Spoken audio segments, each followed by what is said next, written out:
معزز حضرات کرام، حضور اکرم صلی اللہ علیہ وآلہ وسلم نے ارشاد فرمایا کہ من اکثر الاستغفار جعل اللہ له من كل هم وفرج ومن كل ضيق مخرجا وارزقه من حيث لا يحتسب، کہ جو کوئی بھی ایمان والا کثرت سے اللہ کی بارگاہ میں استغفار کرتا رہے گا، اللہ تبارک و تعالی اس کے لیے ہر غم سے نکلنے کا راستہ اسے عطا فرمائیں گے۔ اور آگے فرمایا کہ اسے ایسی جگہ سے رزق عطا فرمائیں گے جہاں سے اس کا وہم و گمان بھی نہیں ہوگا۔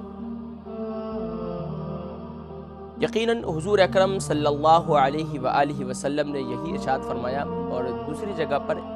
یہاں پر من اکثر الاستغفار ارشاد فرمایا، اور دوسرے مقام پر آقا کریم صلی اللہ علیہ وسلم نے من لزم الاستغفار کے کلمات بھی موجود ہیں، یعنی کہ جو شخص استغفار کو لازم کر لیتا ہے۔ لازم سے مراد یہ ہے کہ اپنے اوپر یہ اس بات کو ضروری سمجھ لیتا ہے کہ مجھے روزانہ یومیہ استغفار کرنا چاہیے، تو سبحان اللہ تبارک و تعالی اس پر آنے والی آفات، مصیبتیں، تکالیف، اللہ تبارک و تعالی ان سے اس کی حفاظت فرماتے ہیں۔ اور سبحان اللہ، یہاں تک کہ پھر اللہ تبارک و تعالی اسے ہر تنگی، چاہے وہ تنگی معاش ہو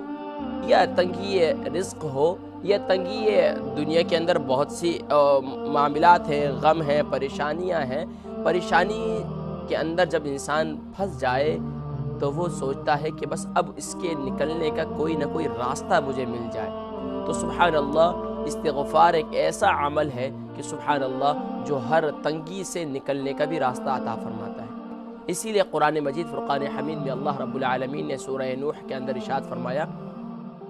کہ فَقُلْتُ اسْتَغْفِرُوا رَبَّكُمْ إِنَّهُ كَانَ غَفَّارًا، کہ تم اللہ کی بارگاہ میں استغفار طلب کیا کرو،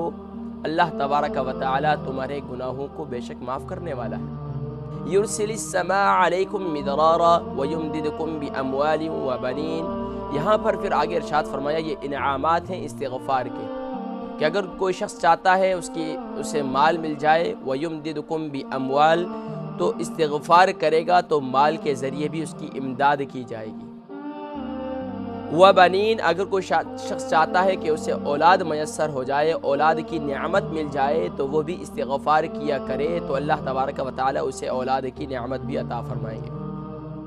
اور فرمایا کوئی شخص یہ چاہتا ہے وَيَجْعَلْ لَكُمْ جَنَّاتٍ وَيَجْعَلْ لَكُمْ أَنْهَارًا، کہ اس کے باغات ہرے بھرے ہو جائیں، یعنی اس کی زندگی ہری بھری ہو جائے، اس کی زندگی کے اندر ہر تنگی اور مصائب جو ہے تکالیف دور ہو جائیں، تو کثرت سے استغفار کیا کرے۔ امام حسن بصری رحمہ اللہ اس آیہ مبارکہ کے ضمن میں ارشاد فرماتے ہیں کہ میں اللہ والے شیخ، ان کا نام ابھی میرے ذہن میں نہیں، ان کے قریب موجود تھا، شیخ ابن عربی رحمہ اللہ، ان کے قریب میں موجود تھا، اور میں نے ان سے شیخ ابن عربی فرماتے ہیں کہ میں امام حسن بصری رحمہ اللہ کے قریب موجود تھا، اور میں نے وہاں دیکھا کہ ایک شخص آیا اور اس نے اپنی معاملات کے بارے میں ذکر کیا، تو شیخ ابن عربی رحمہ اللہ فرماتے ہیں کہ امام حسن بصری رحمہ اللہ نے، وہ شخص آیا اور اس نے کہا کہ حضرت میرے ہاں یعنی کہ جس طریقے سے آج ہم کہیں کہ میرے پاس رزق کی وسعت نہیں ہے، حضرت میری تنخواہ جو ہے اس کا خرچ پورا نہیں ہوتا، جیب خرچ کم ہوتا ہے، تو آپ نے فرمایا کہ سبحان اللہ استغفار کیا کرو۔ دوسرا شخص آیا، شیخ ابن عربی فرماتے ہیں کہ دوسرا شخص آیا اور دوسرے شخص نے سوال کیا، حضرت میرے ہاں اولاد کی نعمت نہیں، مجھے کوئی ایسا عمل بتلائیے کہ میں عمل کروں اور مجھے اللہ تبارک و تعالی جو ہے وہ اولاد کی نعمت عطا فرمائے، تو آپ نے فرمایا استغفار کیا کرو۔ تیسرا شخص آیا اور اس نے کہا کہ حضرت میرے باغات جو ہے وہ خشک ہے، اس میں خشک سالی ہے، تو دعا فرمائیں اور مجھے کوئی ایسا عمل بتلائیں کہ میں وہ کروں اور میرے باغات جو ہے وہ ہرے بھرے ہو جائیں، تو آپ نے فرمایا استغفار کرو۔ شیخ ابن عربی فرماتے ہیں کہ میں نے امام حسن بصری سے کہا، حضرت میں حیران ہوں، آپ کے پاس 3 اشخاص آئے اور تینوں کی الگ الگ حاجتیں تھیں، الگ الگ پریشانیاں تھیں، اور آپ نے سب کو ہی استغفار کا کہہ دیا۔ فرمایا کہ